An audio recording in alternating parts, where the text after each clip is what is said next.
Hey guys, and welcome back to Love English. I'm Sabrah, your British University English teacher, and today we're going to be talking about how you can improve your listening and mistakes that you may have been making, which you can now learn to avoid. So we're going to look at kind of quick hacks and ways in which you can get better at listening quickly.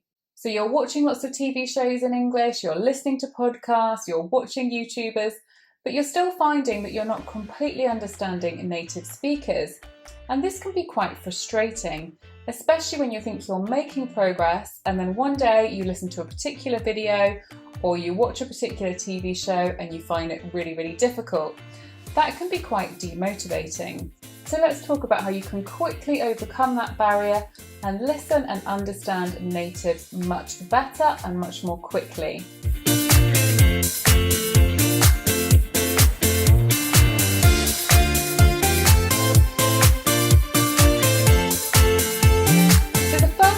That you might be making is that you might be trying to catch every word that the speaker says. Now you have to bear in mind that native speakers don't do this. We actually fill in the gaps and we get the keywords. In our own languages, we're not necessarily trying to catch every single word. We want the gist of the information so we can understand and respond, unless it's some sort of listening test or something we really need to listen intensely to. But most of the time, if you're chatting to someone in a relaxed way or if you're watching the TV, then generally speaking, you're probably just going to be getting the gist. You might not need to understand every single word. And a lot of learners of English, they strain to catch every word. And if they don't understand one, they get lost and then they lose the whole kind of conversation or the whole speech, for example. So fixating on understanding every single word can actually be quite destructive. What you need is to get the general idea and the gist most of the time. I'm going to give you some examples of this, and I'm going to look at where we could understand what was being said, but we didn't understand every single word. Now, as I give you these sentences, guys, I want you to listen for the key words. You don't necessarily need to focus on every word, just get the key words. Our first sentence is, he's been working away in the garden all day. He's been planting shrubs and mowing the lawn. Now from that, you might not have got away in the garden all day, or you might not have got the word shrubs. But what did you get? He's been working away in the garden, so working hard. He's been in the garden working hard, and probably you got planting and mowing.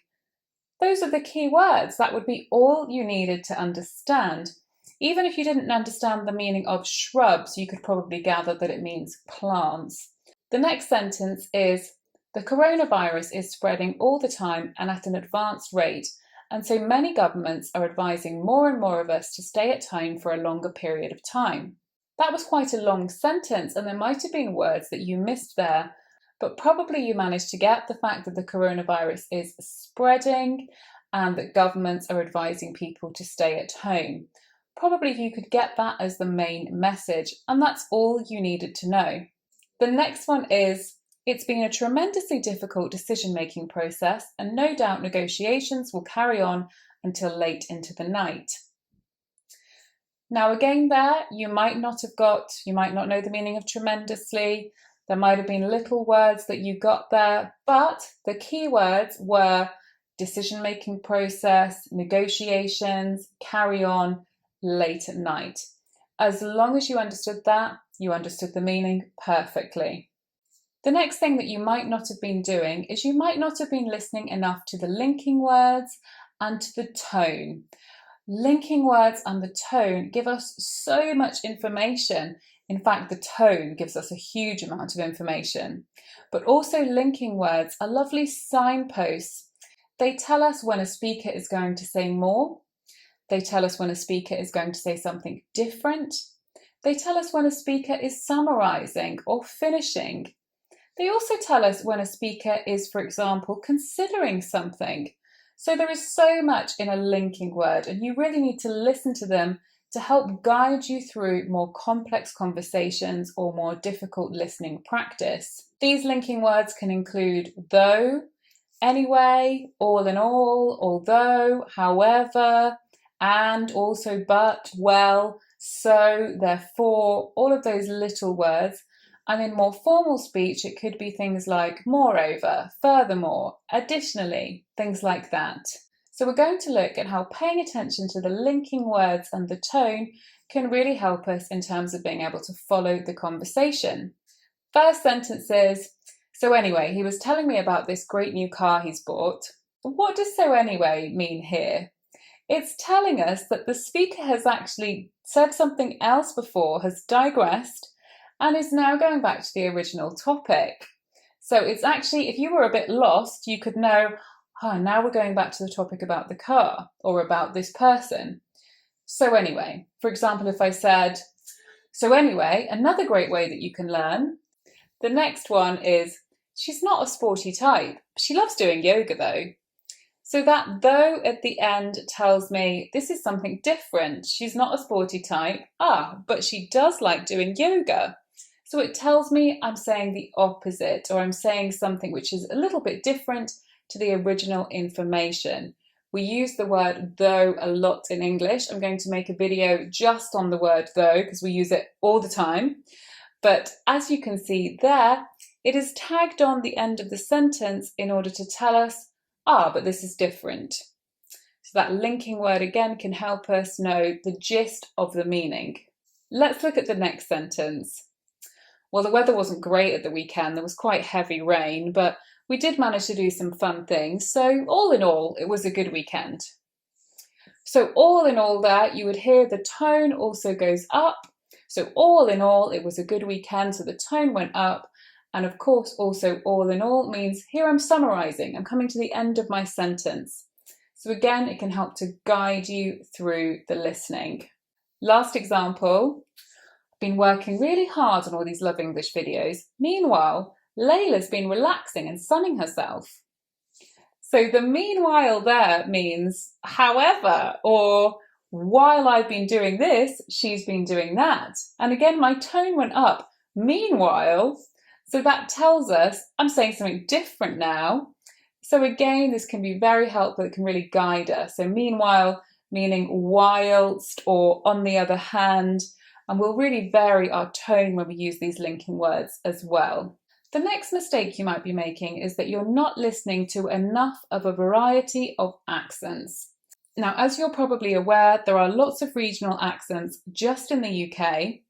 Then, of course, there's Australia. Then, of course, there's America, Canada, New Zealand.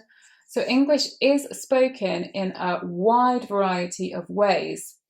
And lots of students get quite fixated on just listening to British English or American English.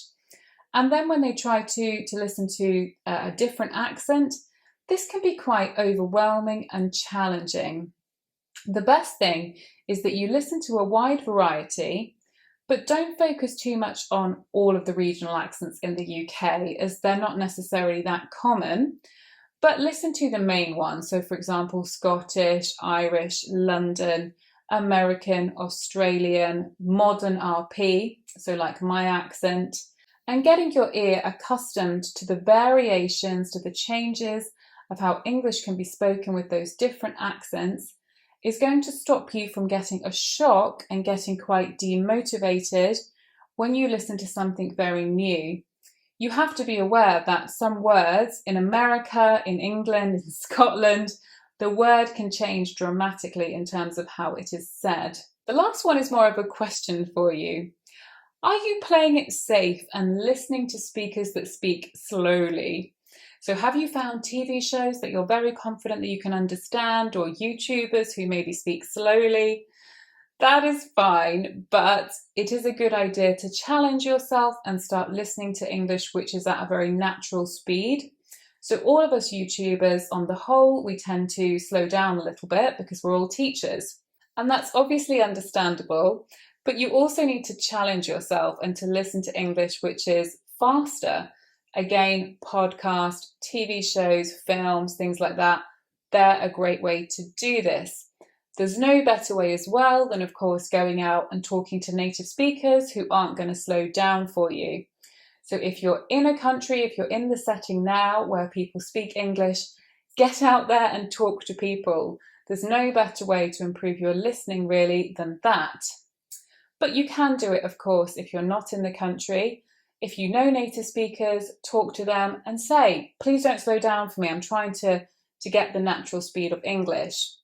If you're working with a teacher, say to him or her, please don't slow down for me too much. I'm trying to challenge myself and get my ear used to the natural speed of English. Now, of course, this does depend on your level. If you're an advanced learner, I would recommend you do this as much as possible. Go out of your comfort zone. But if you're intermediate or below, I would suggest that you do spend time listening to a more slowed down version of English to help you get used to the sounds, the pronunciation, the verb conjugations. That's fine. But try and a couple of times a week or even once, listen to a harder English conversation where the speed is increased. Right, everyone, there we took a look at some of the mistakes you may have been making with your English listening and understanding of native speakers.